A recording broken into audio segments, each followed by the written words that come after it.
Brampton ਦੇ ਵਿੱਚ ਇੱਕ ਪੰਜਾਬੀ ਨੂੰ ਗ੍ਰਿਫਤਾਰ ਕੀਤਾ ਗਿਆ ਹੈ। ਦਰਅਸਲ ਜਬਰ ਜਨਾਹ ਅਤੇ ਨਵਜੰਮੇ ਬੱਚੇ ਦਾ ਕਤਲ ਕਰਨ ਦੇ ਦੋਸ਼ ਹੇਠ ਅਮਰੀਕਾ ਤੋਂ ਭੱਜੇ ਬਖਸ਼ਿੰਦਰਪਾਲ ਸਿੰਘ ਮਾਨ ਦੀ ਬਰੈਂਪਟਨ ਦੇ ਵਿੱਚ ਗ੍ਰਿਫਤਾਰੀ ਹੋਈ ਹੈ।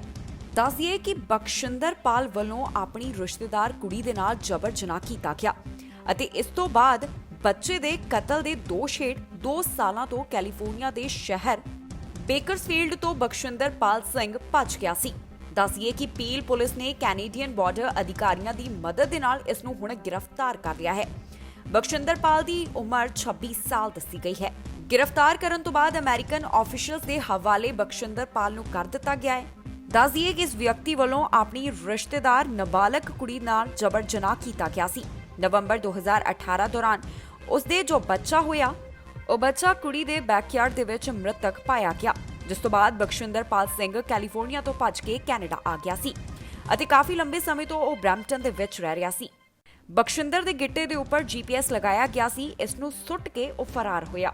ਜਿਸ ਬੱਚੇ ਨੂੰ ਬਖਸ਼ਿੰਦਰਪਾਲ ਵੱਲੋਂ ਮਾਰਿਆ ਗਿਆ ਉਸ ਨੂੰ ਦਫਨ ਕਰ ਦਿੱਤਾ ਗਿਆ। ਇਸ ਦੋਸ਼ ਦੇ ਵਿੱਚ ਬੱਚੇ ਦੀ ਨਾਨੀ ਬੇਅੰਤ ਧਾਲੀਵਾਲ, ਜਿਸ ਦਾ ਨਾਮ ਦੱਸਿਆ ਗਿਆ, ਉਸ ਨੂੰ 25 ਸਾਲ ਦੀ ਸਜ਼ਾ ਹੋਈ ਸੀ। ਇਸ ਮਾਮਲੇ ਦੇ ਵਿੱਚ ਬੱਚੇ ਦੇ ਨਾਨਾ ਜਗਸੀਰ ਸਿੰਘ ਨੂੰ ਵੀ ਦੋਸ਼ੀ ਪਾਇਆ ਗਿਆ ਸੀ, ਜਿਸ ਵੱਲੋਂ ਬਾਅਦ ਦੇ ਵਿੱਚ ਖੁਦਕੁਸ਼ੀ ਕਰ ਲਈ ਗਈ। ਪੀਲ ਦੇ ਸਥਾਨਕ ਲੋਕਾਂ ਵੱਲੋਂ ਪੁਲਿਸ ਨੂੰ ਇਹ ਜਾਣਕਾਰੀ ਦਿੱਤੀ ਗਈ ਸੀ ਕਿ ਬਖਸ਼ਿੰਦਰ ਇੱਥੇ ਹੈ। ਇਸ ਤੋਂ ਬਾਅਦ ਪੁਲਿਸ ਨੇ ਇਸ ਨੂੰ ਬਰੈਂਪਟਨ ਤੋਂ ਗ੍ਰਿਫਤਾਰ ਕਰ ਲਿਆ। ਵਰਜੀਨੀਆ ਵਿੱਚ ਤੋਂ ਮਾਮਲਾ ਸਾਹਮਣੇ ਆਇਆ, ਜਿੱਥੇ ਗੋਲੀਬਾਰੀ ਹੋਈ ਅਤੇ ਇਸ ਦੇ ਵਿੱਚ 2 ਲੋਕਾਂ ਦੀ ਮੌਤ ਹੋ ਗਈ ਅਤੇ 8 ਜ਼ਖਮੀ ਹੋਏ ਹਨ। ਵਰਜੀਨੀਆ ਪੁਲਿਸ ਵੱਲੋਂ ਜਾਣਕਾਰੀ ਦਿੱਤੀ ਗਈ ਕਿ ਸ਼ੁੱਕਰਵਾਰ ਰਾਤ 11 ਵਜੇ ਤੋਂ ਬਾਅਦ 8 ਲੋਕਾਂ ਤੇ ਗੋਲੀਆਂ ਚਲਾਈਆਂ ਗਈਆਂ। ਇਹਨਾਂ 8 ਲੋਕਾਂ ਨੂੰ ਉਸੇ ਸਮੇਂ ਹਸਪਤਾਲ ਦੇ ਵਿੱਚ ਲੈ ਕੇ ਜਾਇਆ ਗਿਆ। तो ताज़ा जानकारी सामने आई है, उस दे मुताबिक इन्हां विचों कई अजिहे हन जिन्हां दी हालत खतरे दे विच दसी जा रही है। जो रिलीज जारी की गई उस दे विच दस्सिया कि एक औरत जिसनूं गन शॉट लग्या उसदी मौके ते ही मौत हो गई। इस दे विच इह वी पुष्टि की गई है कि इस गोलीबारी के दौरान एक ऑफिसर नूं वी सट्टां आईयां ने। इस शूटिंग की पूरी घटना के बारे विच पुलिस वालों जांच की जा रही है। इस दे नाल भी पता चलिया है कि होर ऑफिसर दे वल्लों शूटिंग सीन दौरान एक व्यक्ति नूं गोली मारी गई। उस ऑफिसर बारे ये जानकारी दी गई है कि वो इस डिपार्टमेंट दे विच 5 सालां तो है अते उहनूं स्पैशल ऑपरेशन डिवीजन दे विच असाइन किया गया। असली शूटिंग अते ऑफिसर शूटिंग दोनों के बारे विच हुण जांच की जा रही है। ये भी रिलीज दे विच दस्सिया गया। न्यूज़ कॉन्फ्रेंस के दौरान पुलिस अधिकारी वल्लों जानकारी दी है कि ये एक बड़ा ही दुखद मामला सामने आया है। इस दौरान कार्रवाई करदियां पुलिस वालों कई रस्तियां नूं बंद कर दिता गया है अते पूरे मामले नूं इन्वेस्टिगेट किया जा रहा है। बर्नवी तो हिट एंड रन का मामला सामने आया, जिथे एक 19 साल के टीनेजर नूं सट्टां आईयां ने। इस मामले के बारे में जानकारी साझी की गई है। बर्नवी की पुलिस वालों इस दे नाल संबंधित अपडेट साझी की गई। उन्होंने दस्सिया कि व्यक्ति नूं गंभीर सट्टां लगियां हन। पुलिस वालों इस मामले के बारे में जानकारी दिंदियां दस्सिया गया कि इन्हां दी आपस दे विच गल्लां राहीं तकरार हो गई सी। 19 साल के टीनेजर नूं इस मौके के उपर टक्कर मारी गई। इसका कारण ये दस्सिया जा रहा है कि जो गड्डी दे विच व्यक्ति बैठा होया सी उस दे नाल उसदी तकरार हो गई। जिस समय ये पूरा मामला वापरिया उस समय तड़के अद्धी रात का समा सी।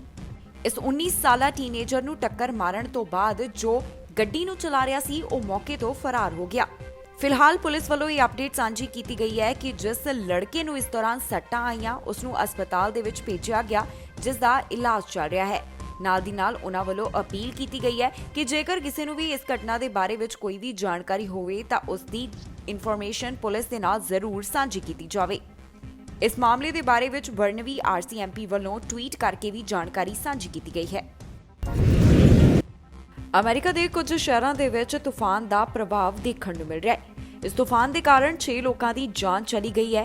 इस दे नाल ही 38,000 के करीब अजिहे घर ने जिन्हां दी बिजली सप्लाई बंद हो गई है।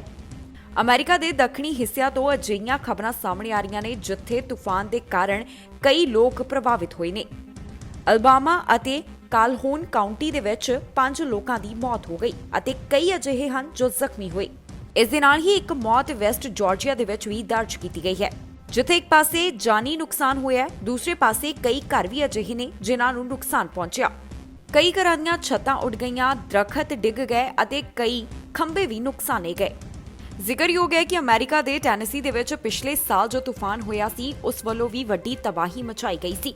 ਇਹ ਤੂਫਾਨ 5 ਮਾਰਚ 2020 ਦੇ ਦੌਰਾਨ ਆਇਆ ਸੀ, ਜਿਸ ਦੇ ਵਿੱਚ 25 ਲੋਕਾਂ ਦੀ ਜਾਨ ਗਈ ਸੀ।